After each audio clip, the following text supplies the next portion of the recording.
Welcome to Building with Brick, foundational wisdom on coaching, careers, and Christ. This leadership podcast was spawned by Coach Brickner's book, So You Want to Be a Coach, which is the story of a corporate executive who made a drastic career change and became a head men's basketball coach.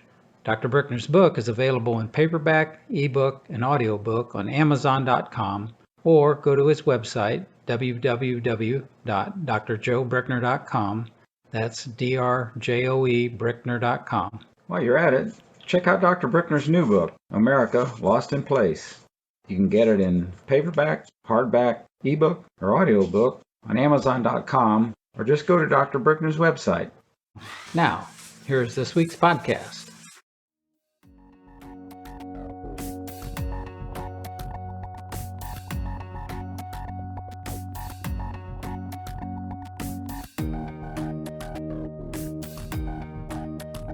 Welcome back. I'm Dr. Joe Brickner. This is Building with Brick. My guest today, Ruth Murray. We've been talking about relaxation techniques and a lot of different other things. I wanted to get into the next topic with her. Ruth has used Maslow's hierarchy needs, the pyramid, to use in her practice. And she's got something pretty unique, I think, and I asked her if she patented it, and she said she tried to, but for some reason they would not allow it to be patented. It wasn't unique enough for something like that, and I think it's pretty unique. So I'd like for Ruth to share with us her pyramid. Ruth, it's yours. Well, this is my pyramid, Maslow's hierarchy of needs. Incidentally, Maslow never put it as a pyramid. He just has it as a hierarchy, never used colors, but I use colors because, it's pretty. I thought this was pretty cool. When I was teaching a class, I noticed that there were parallels between Maslow's hierarchy of needs and the architecture of the brain and the first developmental steps. Oh. So Maslow's hierarchy of needs holds that in 1940s, Maslow, who was a psychologist, said that first we take care of our immediate survival. Right. We make sure we can take our next breath and just have our basic survival. And then we look for longer term survival.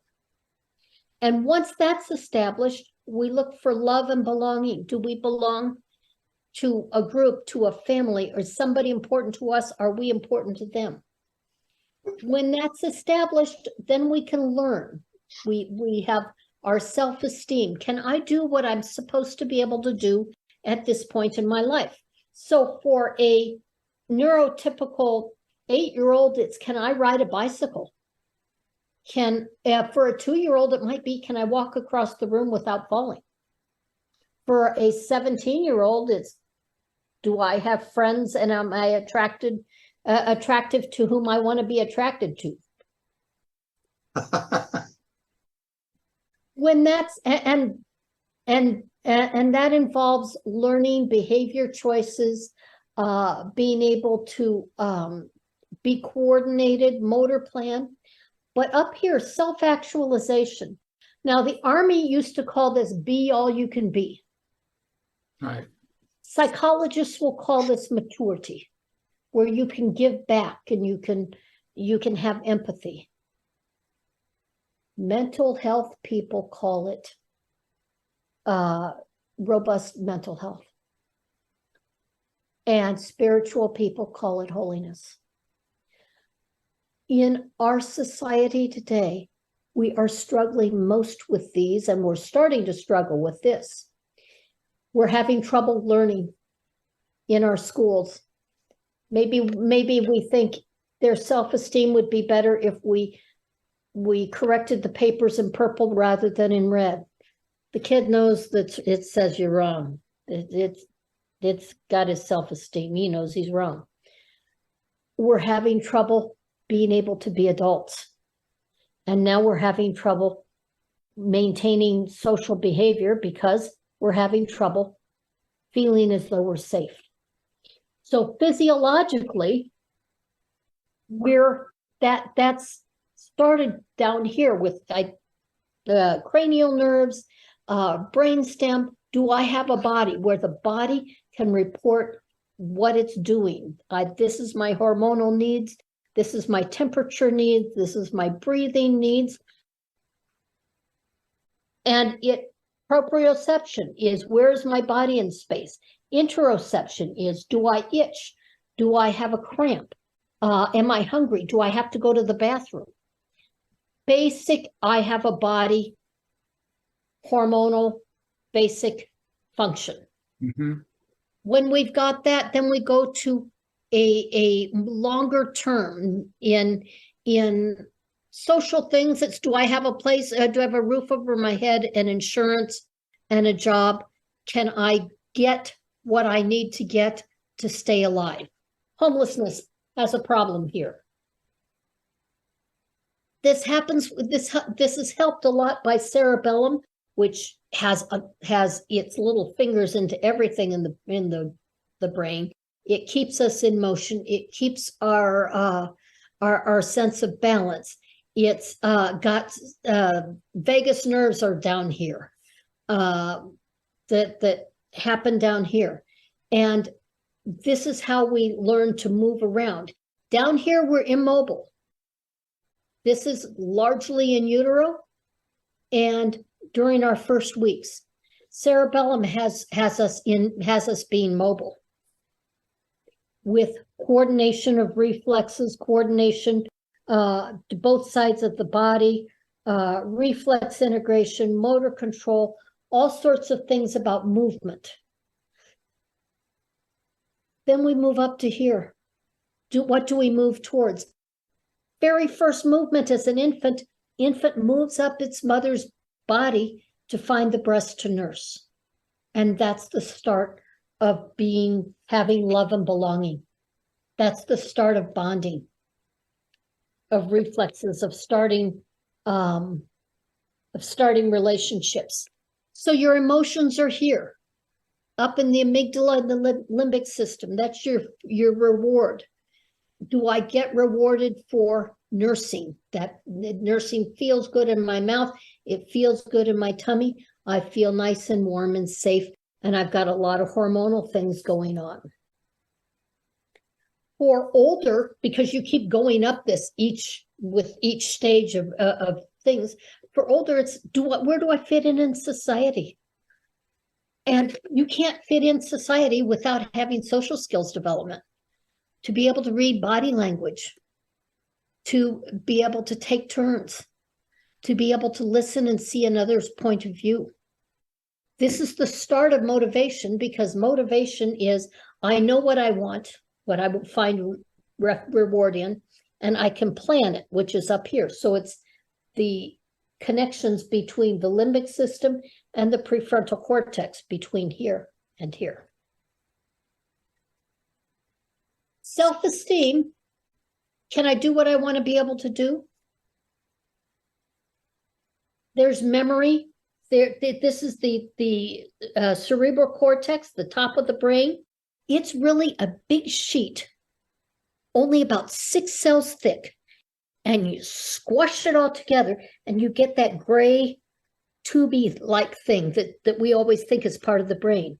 That just sits on top of, think of it as saran wrap, maybe, corpus callosum that connects right and left side of the brain. And under the corpus callosum is your limbic system. But here is your thinking, your planning, your memorization. Memorization comes down to here. Your arithmetic tables. Can I throw this? This is sports. But sports depends on knowing how big your body is, how long my legs are, how strong is my arm. A lot of interoception is, how hard do I throw that ball for the free throw to get the ball in and not knocking off the backboard. That's here. That's self-esteem. And it's done by the cerebral cortex.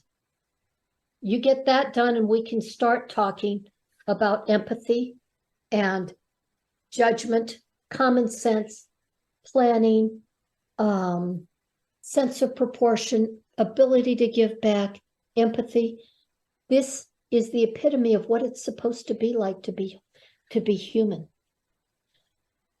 And if we can't do that, if we're intervening at these levels and we don't have these levels well, firmly established, it's like trying to wallpaper a bathroom on the 85th floor if one of the bottom floors aren't well anchored. If those aren't well anchored, the building will sway, the wallpaper will tear, and you say, we've got to get at that wallpaper. No, you got to get at the foundation. So things like crawling and being able to do scissors and being able to sit still and listen during story time or show and tell turn out to be really important things. Because if you don't do that, you might be, I don't know, a pharmaceutical executive who shoots off his mouth about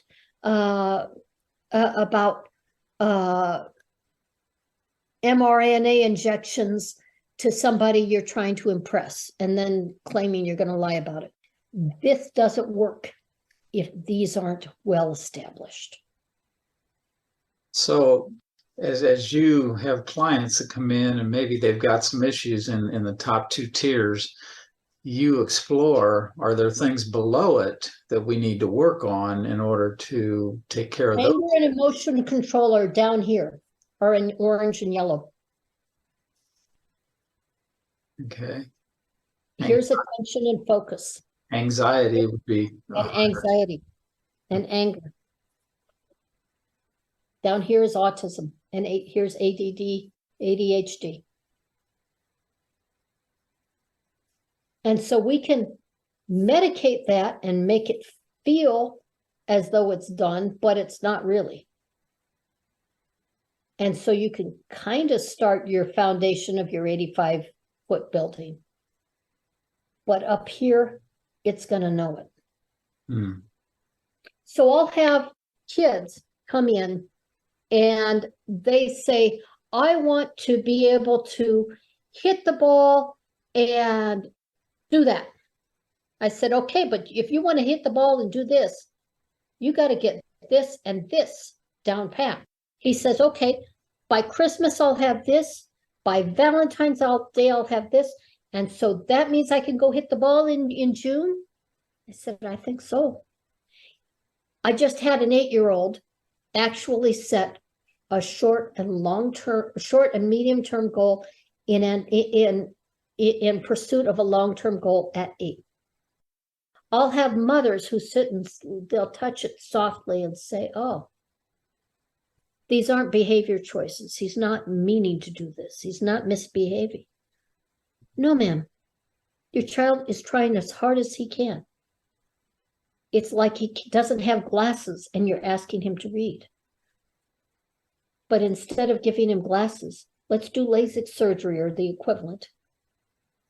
So this is well established. So he has established things so he can climb that pyramid. Fascinating. That is really, I really like that pyramid. That's a great tool. Well, we can now look and say, okay, if you're having problems here, if you're having problems reading body language, are your eyes able to focus on the other person? Are you so into yourself that you can't see the other person? Maybe we need to work on connections here and there. Is it that you're so anxious you can't see the other person? We'll work down here and maybe here. Looking at behavior, we can tell whether they're here or here. And looking at some reactions to some of our tests. Let me ask you this. I think I told you a little bit earlier, I just finished writing a second book, and it's called America Lost in Place. And one of the things that I talk about in there is the lack of social skills of the young kids today, because I in the book, I say they have a computer that's connected to their hand permanently. And so everything is done on the screen now instead of interpersonal skills. how do you deal? Number one, do you see that in some of the clients that you have? All of the clients, And then how not do you, just kids, not just the kids, the adults too. and how do you deal with that? What are the things that you do to help them move beyond that? Because I mean, it's such a habit that people, I don't think people can break the habit in a lot of cases. It depends what they want. I don't have goals for them. I can look and say, well, if I were you, I'd want this, that, and the other. But it's their life, their body. What would you like out of this? And so if they say, I would like my husband and I to get along, okay, well, we'll work on that. And I will eventually get around to showing them how getting along is inhibited by this, that, or the other behavior. You can't change your husband. You got to change yourself. So this is what you do. And frequently, if I'll get somebody in who says, I have trouble making sales calls. Once I get on, I'm fine, but I just hate me. It takes yeoman's work to get me to pick up that phone. It's so hard. So we'll work on picking up the phone. And they come back and say, wow, my marriage is better and my kids, my teenagers are talking to me more respectfully. That hadn't been their goal. But by affecting their ability to communicate in an area they wanted, they got, or that they were aware of wanting, they got something else that they wanted that they weren't aware could have been helped. So it depends on where I see their lack of connections coming from. And a lot of times, well, gee, any one of the things I use would help them. What's going to get you there fastest, cheapest, and most in harmony with what you want? And so we go from there. It's amazing. I'm a parent and I want my children not to be on their phones all the time. I want them to actually converse with me when we sit down at dinner at night, if we have dinner together at night. What techniques would you suggest? Parenting. Go read John Rosemond. You know, at some point, it's not brain connections thing. It's, hi, this is bad for you. I'm a parent. I'm saying it's bad for you. And you know what? It's bad for me too. So I too am going to turn off my Twitter or Facebook or whatever it is I do. And we're going to have a conversation. And it's very awkward at first. So if you can play balls, do something fun. What did you learn? Make it fun for them so that they get something out of it. Eventually, maybe you might make it there. This is a tough time to be raising kids. Yeah, really is. And I talk a lot about that in the book. And the chapter on family is a difficult chapter to read, I think, from my standpoint, because things have changed so much, so much. Let me transition into something else. You have some hacks, we'll call them, some things that we can do. You and I were talking offline a little bit ago, and you talked about restless leg syndrome. That's one that would be of for me. And what are some of the other ones that you can? Well, restless leg. Let's do that because it's quick and easy and dirty and fast. Actually, it's not dirty. It's involves soap. I was reading Jewish World Review years ago, and this Stanford, Hartford, Ivy League educated doctor, Harvard, I think, said, we don't know why this happens. It's been studied. We don't know why this works. But if you've got sore legs at night, legs that feel restless,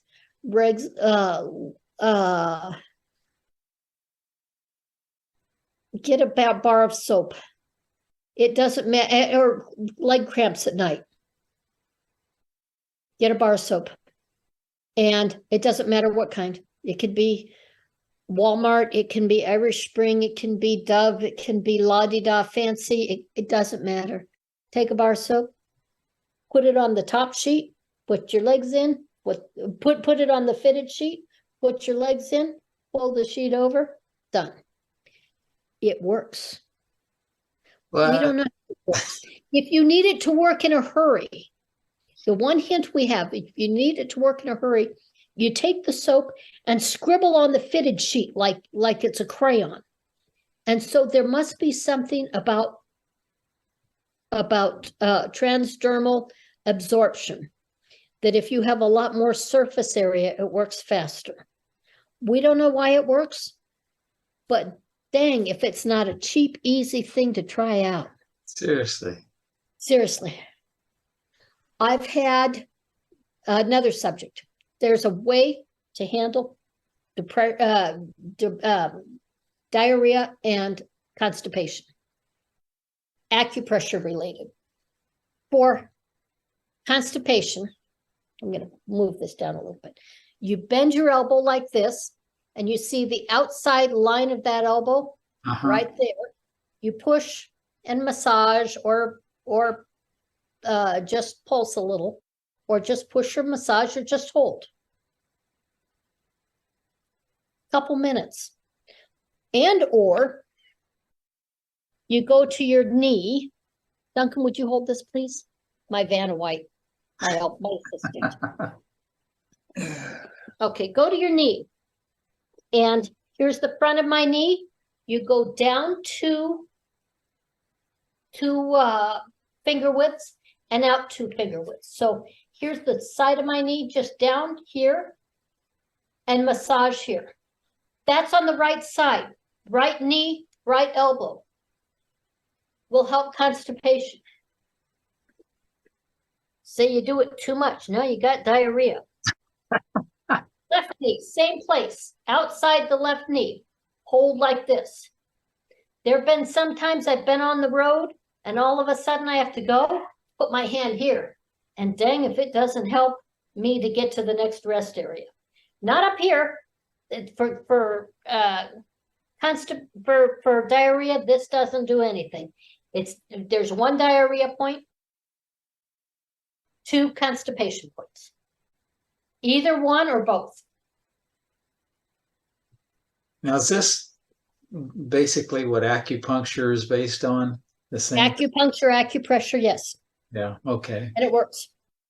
Interestingly, I take a jujitsu class 3 times a week, and one of the things that they are teaching us are different pressure points. There's like 27 or 28 different pressure points throughout your body. And obviously in jujitsu, you do it to be able to hurt somebody.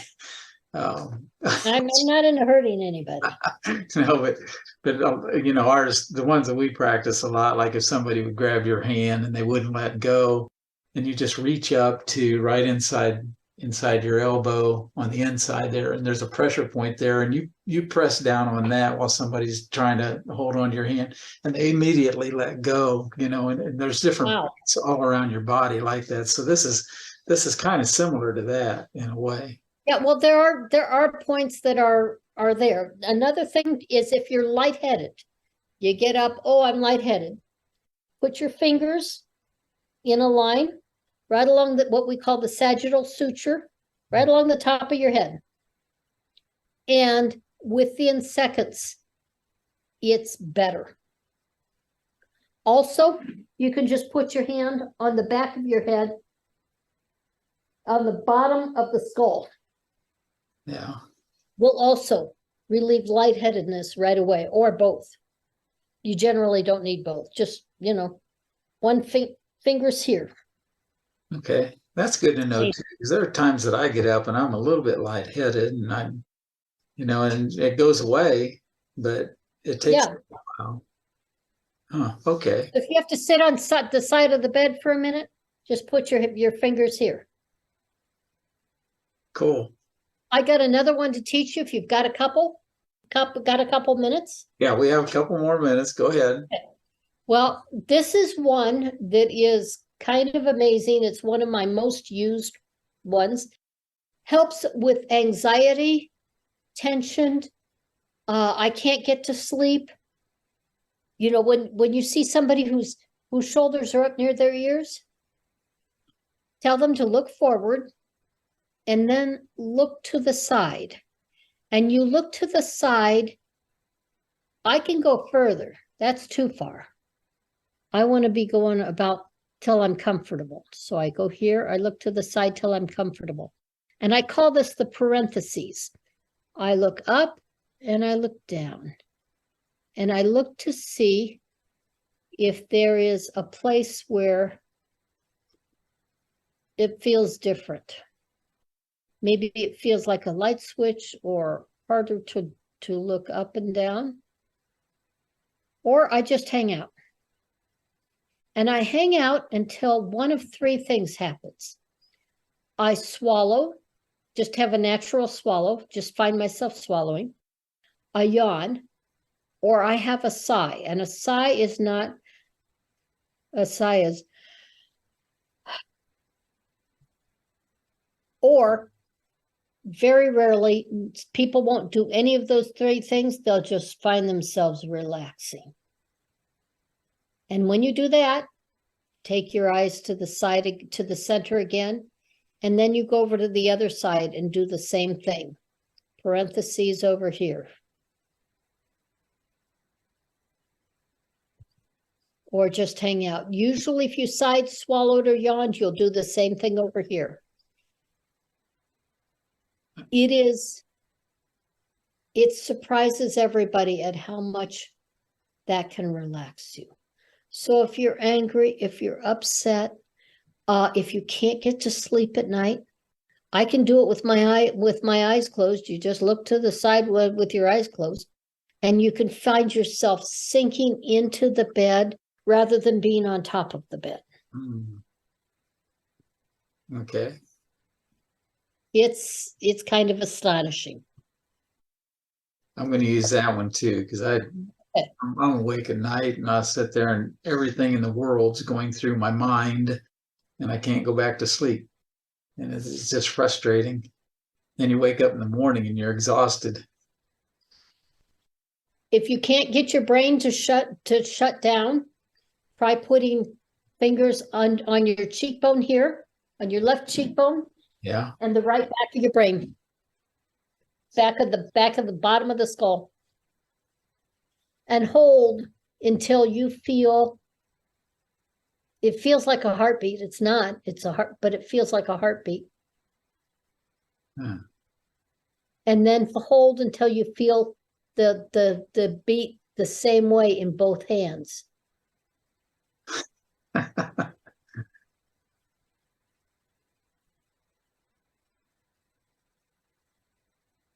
I've got more.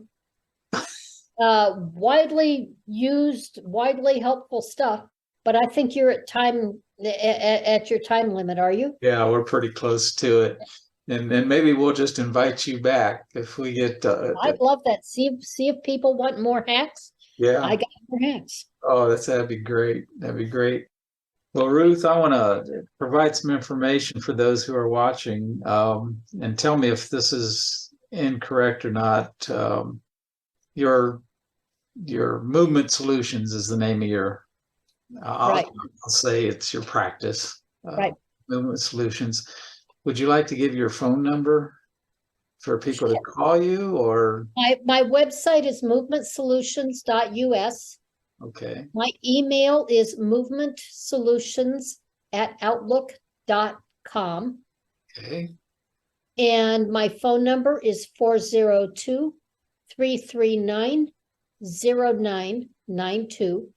And a warning, if I don't recognize your phone number, chances are I'm not picking up. If you don't leave an email, leave a message, chances are I'm putting you on blocked because I get enough spam email that, you know. Yeah, we do the same. We do the same thing here. If we don't recognize it, we don't answer. And right.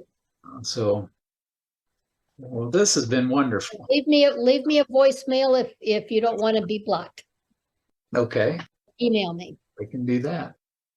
Ruth, thank you so much for being our guest today. You were, It's been a delight, Joe. yeah, this is very, very helpful, and I hope the audience will feel the same way. And we'll see what the feedback is. If we get a lot of feedback saying more hacks, then we're going to bring you back.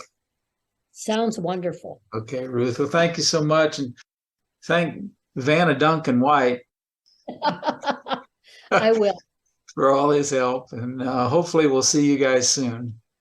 Thanks for this opportunity. It's been wonderful. Yeah, same here. Okay. Thanks.